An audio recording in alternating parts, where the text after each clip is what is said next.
আমার একটা বন্ধু লিখেছে বাধারঘাটে কোনো গন্ডগোল হয়েছে।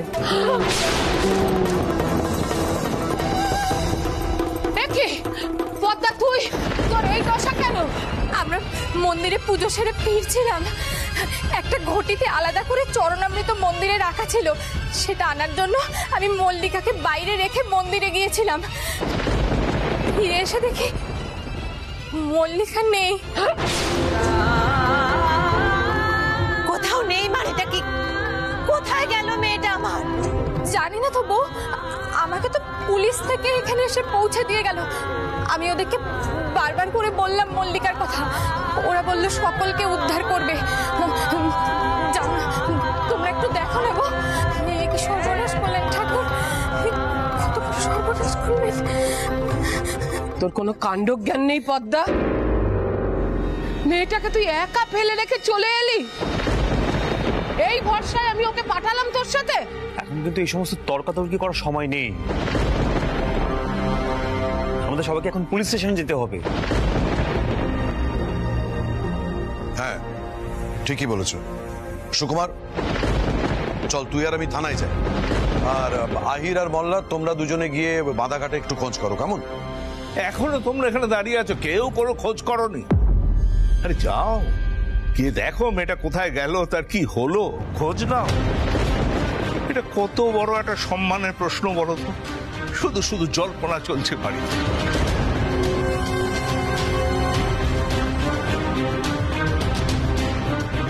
কেন যেতে দেওয়া হলো বলো তো? ঠিক এই জন্যই আমি বাড়ির মেয়ে বউদের যখন তখন বাইরে যাওয়া পছন্দ করি না।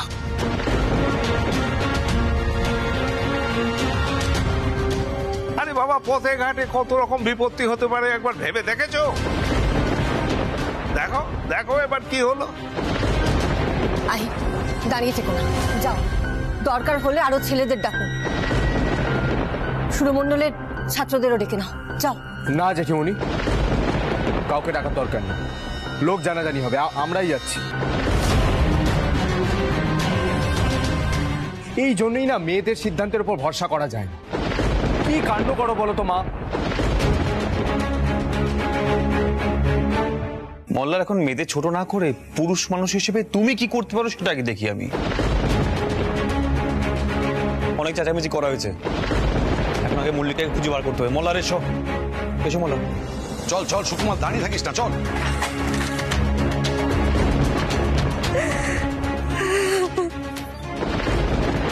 কাকিমা আপনি এভাবে কাঁদবেন না, দেখবেন কিছু না কিছু ব্যবস্থা হয়ে যাবে, মল্লিকা দিদির কিচ্ছু হয়নি, আপনি দেখবেন। একটা দুর্ঘটনা ঘটে গেছে, সেটা নিয়ে সবাই এভাবে রাগারাগি করলে কি করে হবে? রাগারাগি সাধে করা হচ্ছে না, এই যে তোমরা এত আধুনিকতা দেখাও না, এই হচ্ছে তার ফল।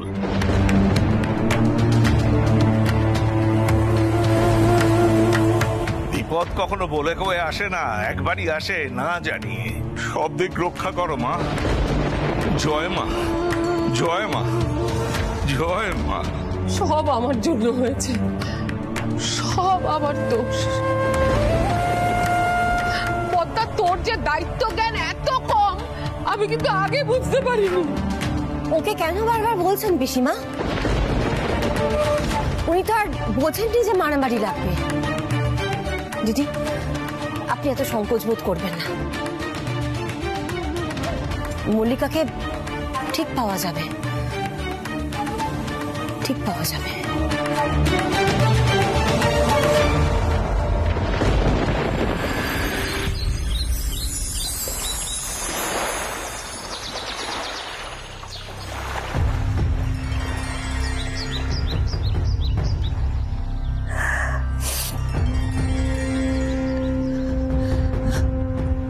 রুক্মিণী, রুক্মিণী শক্ত হও, সারা রাত ধরে তো খোঁজাখুঁজি চলছে, বলো বাধাঘাটে মন্দিরের কাছে যে মারামারি লাগবে সেটা তো তুমি জানতে না, কেন শুধু শুধু নিজেকে এত দোষ দিচ্ছ?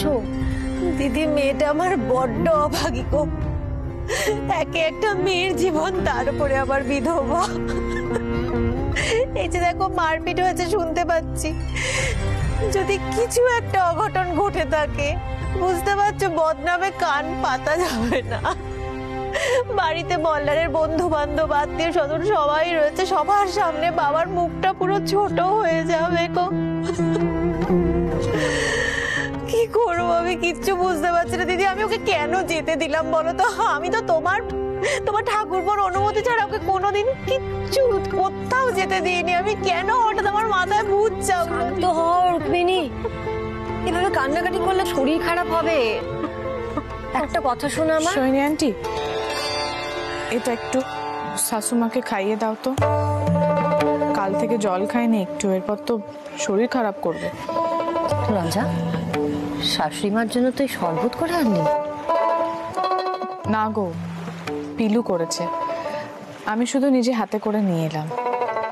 শাশুমা বলছি এটা খেয়ে নিন, শরীরটা ভালো লাগবে।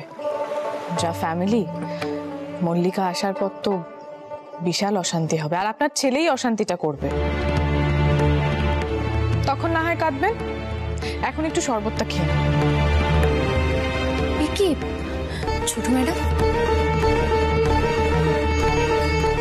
আপনি এভাবে কেন কথা বলছেন? আপনি তো নিজেই বললেন কাকিমার জন্য শরবত বানান, আর এখন এমন করছেন যে আপনি পরোয়াই করেন না।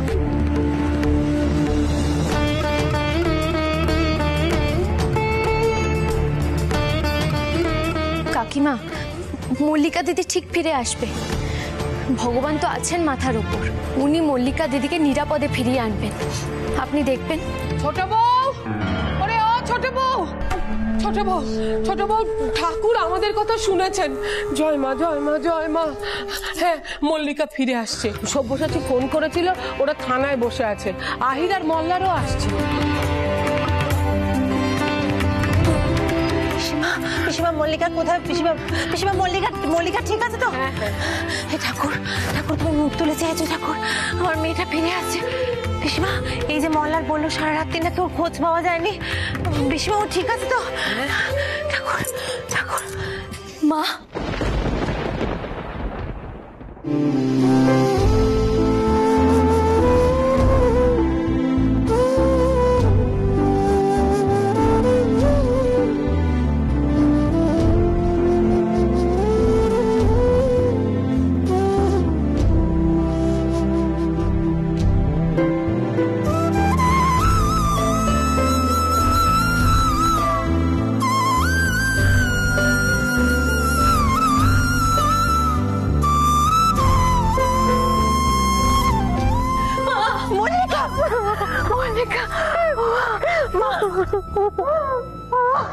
রঙ্গন,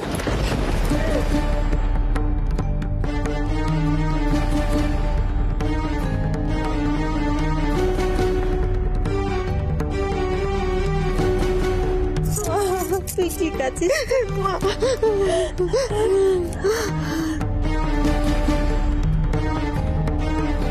রঙ্গন, তুই মল্লিকার সাথে কিভাবে এলি?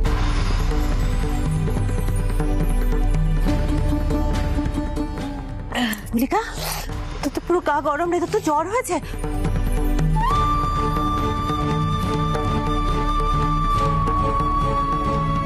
ও পিসিমা দেখুন না একটুখানি।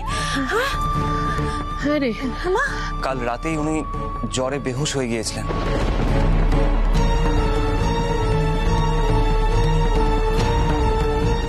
হয়তো খুব ভয় পেয়ে গিয়েছিলেন। আসলে বাদাঘাটের মন্দিরের কাছে দুটো দলের মধ্যে খুব বড় রকমের মারামারি হয়ে গিয়েছিল। পুলিশ আসার আগে চারিদিকে আগুন লাগিয়ে দিয়েছিল দলের গুন্ডারা।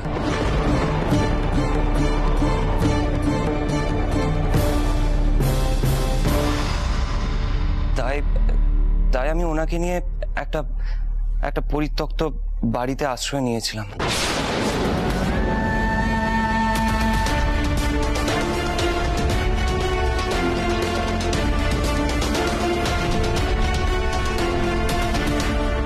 তুমি হঠাৎ বাধাঘাটে কি করে পৌঁছে গেলে?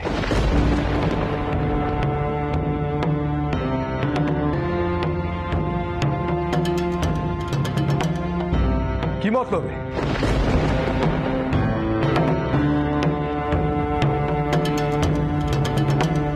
কি হলো, চুপ করে আছো কেন? বলো তুমি বাধাঘাটে কি করছিলে? মানেটা কি? তুমি এখানে আবার মতলবের কি দেখলে? রঙ্গন যদি না থাকতো তাহলে মল্লিকার কত বড় একটা বিপদ হতো সেটা তুমি দেখতে পাচ্ছ না?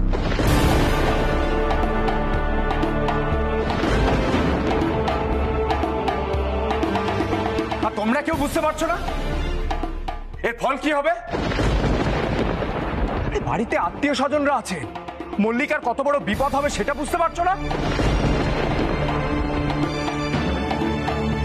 সারা রাত আমার বোনটা একটা পরিত্যক্ত বাড়িতে রঙ্গনের সঙ্গে ছিল।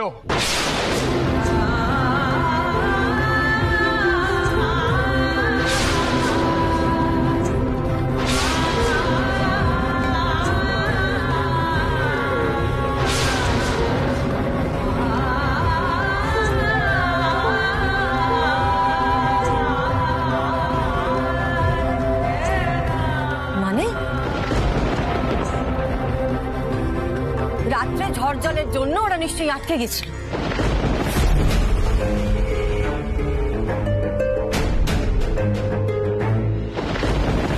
কিরে রঙ, তাই তো? সোহিনী আন্টি উনি জ্বরে বেহুশ ছিলেন। হ্যাঁ মা, আমি পুরো বেহুশ ছিলাম। আজ সকালবেলা আমার জ্ঞান এসছে, আর জ্ঞান আসতে আমরা বাড়ির পথে রওনা হয়েছি।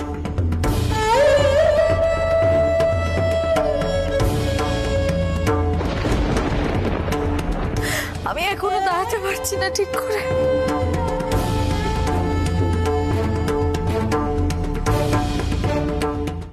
মল্লিকা দিদি, চলো তুমি ঘরে চলো। কাল সারা রাত পুলিশের সঙ্গে আমি আর আহির চতুর্দিকে তোদের খুঁজছিলাম মল্লিকা। মেগাফোনে অ্যানাউন্স পর্যন্ত করা হলো, তোদের কোনো সারা শব্দই নেই। এতই বেশ ছিলিস?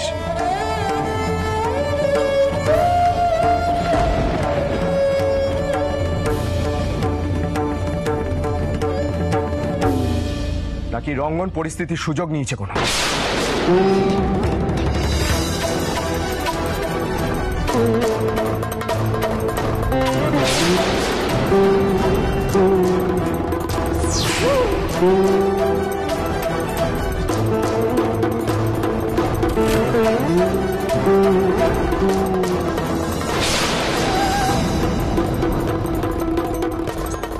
মুখ সামলে কথা বলো মোল্লার, মুখ সামলে কথা বলো। দাদা, দাদা রঙ্গন বাবু তো রক্ষা করেছে আমাকে।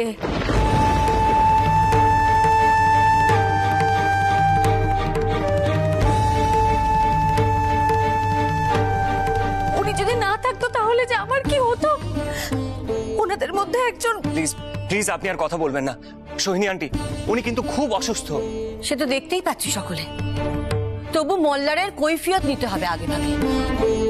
রুক্মিণী, তুমি মল্লিকাকে নিয়ে যাও। পিলু, নিয়ে যাও। মল্লিকা দিদি, ঘরে চলো, আমি তোমাকে নিয়ে যাচ্ছি, এসো। ও বিজয়াদি, হ্যাঁ চলো আমরাও যাই একটু। আমার বুক থেকে যেন পাথরটা নামলো গো।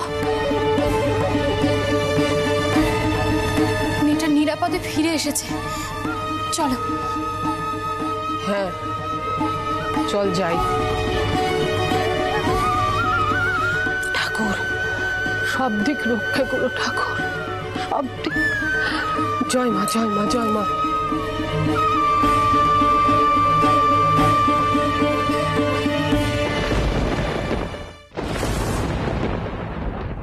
রঙ্গন, এবার সত্যিটা বলো। আশা করি সবকিছুর প্রতিশোধ বেশ ভালোভাবেই নিয়েছো।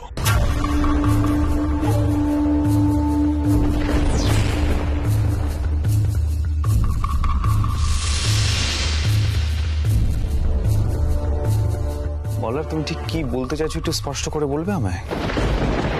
কেন আহি? মল্লিকা তো আমার বোন। যে রাগটা তোমরা আমার উপর পুষে রেখেছো, সেই রাগটা কি রঙ্গন মল্লিকার উপর ফলায়নি বলতে চাইছো?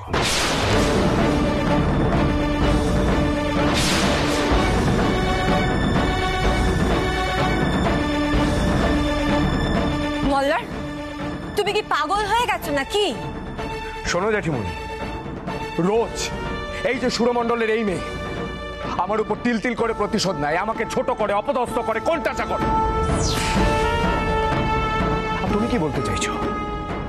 রঙ্গন এত বড় একটা সুযোগ পেয়েও মল্লিকাকে এমনি এমনি ছেড়ে দিল?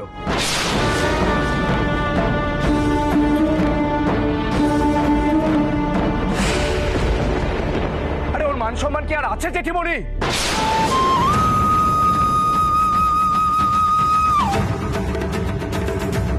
মল্লার, তুমি এমন কথা ভাবলে কি করে? আমি সত্যি পাগল হয়ে যাচ্ছি। না না, মল্লাল নয় মা, আমি পাগল হয়ে যাচ্ছি এবারে। এই সমস্ত কথা ও ভাবে কি করে? ওর মাথায় আসে কি করে সমস্ত কথা? কেন আহি? রঞ্জার প্রতিশোধগুলো দেখে তো কেউ অবাক হও না? আর রঙ্গন তো পুরুষ মানুষ। আমার কথা শুনে সকলে আকাশ থেকে পড়ছো বুঝি?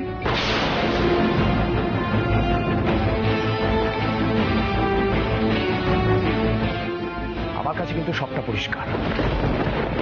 রঙ্গন, তোমাদের বাড়িতে চলো, আমি তোমার পেট থেকে কথা বার করবো। চলো মল্লার, এসো। মল্লার, কি করছো মল্লার? প্লিজ গিয়ে দেখো রঙ্গনকে শেষ করে দেবে। মল্লার,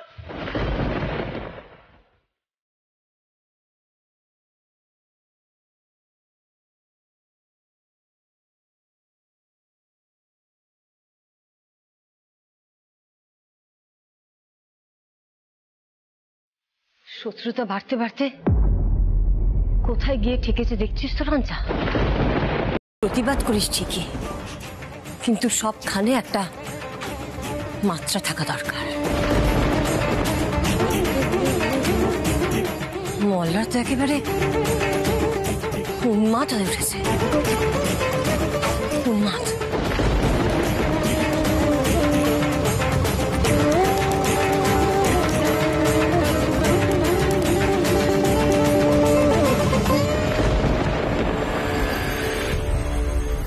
হ্যাঁ স্যার, মানে কাল রাত থেকে বাড়ি ফেরেনি। না না, হতে পারে যে ওই বাধাঘাটের গন্ডগোলে কিছু একটা হয়েছে। মানে হ্যাঁ, ফোন করা হয়েছিল কিন্তু ফোন তো সুইচ অফ। সারা রাত যোগাযোগ করার চেষ্টা করেছি কিন্তু। আচ্ছা আচ্ছা আচ্ছা, ধন্যবাদ স্যার। আরে আমাকে একবার ডাকলি না কেন? সারা রাত ছেলেটার কোনো খোঁজ খবর নেই, আমাকে একবার বলবি না? কি এমন শরীর খারাপ হয়েছিল আমার যে ঘুম থেকে উঠে আমি ব্যবস্থা করতে পারতাম না? যাকে কমিশনার সাহেব বললেন যে উনি বিষয়টা পার্সোনালি দেখছেন। এসো এসো, আর সকলকে বলছি তোমার শয়তানির কথা। এইভাবে প্রতিশোধ নিলে তুমি? এইভাবে? কি হয়েছে কি? একদম গায়ে হাত দেবে না তুমি। কি হয়েছে কি? হ্যাঁ, যাক তুই ফিরেছিস, কি ব্যাপার? সব ঠিক আছে তো রঙ্গন? কিছু ঠিক নেই। আইর, মল্লার, রঙ্গনের কি হয়েছে? কোথায় ছিল? বাধাঘাটে একটা পোড়ো বাড়ির মধ্যে সারা রাত আপনার ছেলে আমার বিধবা বোন মল্লিকার সঙ্গে রাত কাটিয়েছে।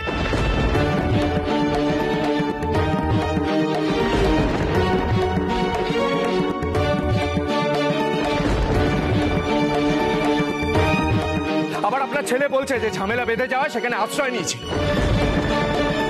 আমার সে কথা বিশ্বাস হয়নি। কেন? মানে বিশ্বাস হলো না কেন? রঙ্গন, তুমি চুপ করে আছো কেন? কি হয়েছিল বাধাঘাটে? বলো রঙ্গন। আমি আর কতবার বলবো বলো তো জেম্মা? আমি মন্দিরের দিকে যাচ্ছিলাম, দেখলাম মল্লিকা দেবী মারামারির মধ্যে আটকে পড়ে গেছেন। তাই আমি ওনাকে নিয়ে একটা সেফ জায়গাতে গিয়েছিলাম।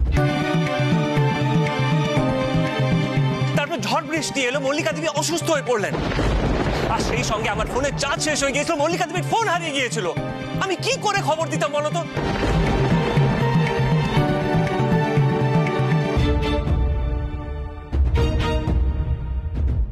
আমি শুনলাম যে আহির দ্বারা নাকি খুঁজেছে, পুলিশ খুঁজেছে, কিন্তু বিশ্বাস করো আমরা কেউ কিচ্ছু টের পাইনি, তাই আমরা জানাতে পারিনি। আর বাই দ্য ওয়ে, রঙ্গনকে এতবার কৈফিয়ত দিতে হবে কেন? মল্লিকা তো সেম কথাই বলছে। মল্লিকার কথা এখানে না তোলাই ভালো আহির। মল্লিকার ব্যবস্থা মা, পিসি, ঠাম্মি ওনারা আছেন, ওনারা করবেন। আমি মানতেই পারছি না, ঝড় বৃষ্টি থেমে যাওয়ার পরে ওরা ওরা ওই বাড়ির মধ্যে কি করেছিল? বেরোয়নি কেন?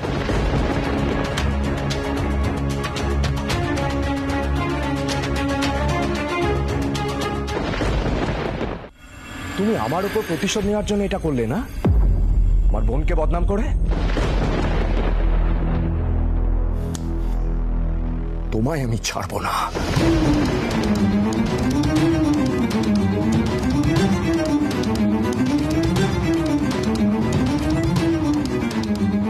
এই বললা ছাড়বো না মানে কি করবে তুমি? হ্যাঁ, তুমি কি আমার ছেলেকে নিজের মতো ভাবছো নাকি?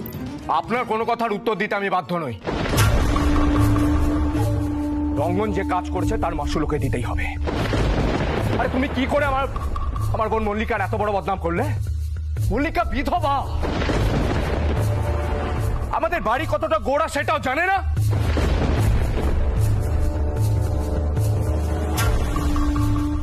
মল্লার মাথা ঠান্ডা রেখে সংযত হয়ে কথা বলো।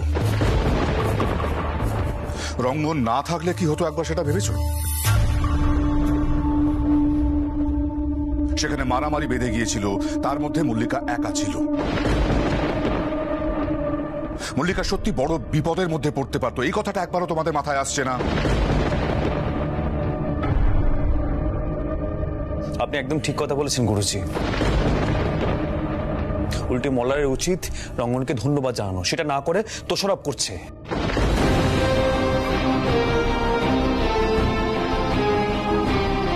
বসু মল্লিক বাড়ি কোনো কৃতজ্ঞতা বোধ নেই, সত্যি।